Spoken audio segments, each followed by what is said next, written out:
लग्नानंतर होईनच प्रेम या मालिकेच्या येणाऱ्या भागामध्ये आपल्याला पाहायला मिळणार आहे. नंदिनीने वसुहत्याचे सत्य सर्वांसमोर आणलेले असते.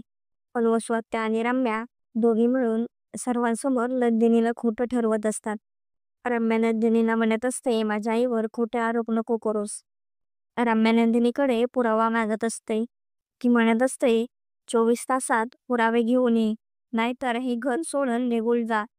नंदिनी रम्याचं चॅलेंज ॲक्सेप्ट करते. नंदिनी पुरावा म्हणून दीपकला तिथे घेऊन येणार असते. रम्या 24 तास झाल्यानंतर घरातल्या सगळ्यांना आवाज देऊन हॉलमध्ये बोलवून नेते. नंदिनी पुरावा शोधण्यासाठी बाहेर गेलेली असते. रम्या काव्याला म्हणत असते, कुठे गेली तुझी बहीण? 24 तासात पुरावे घेऊन येणार होती ना, कुठे आहे ती? तेवढ्यात तिथे नंदिनी तिचा पुरावा घेऊन येते. नंदिनी तिथे दीपकला घेऊन येते. दीपकला नंदिनी सोबत पाहून वसुहत्या खूप घाबरलेली असते.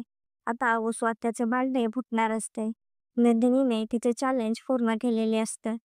तर आता पुढे काय काय होणार आहे हे पाहणे खूपच इंटरेस्टिंग होणार आहे.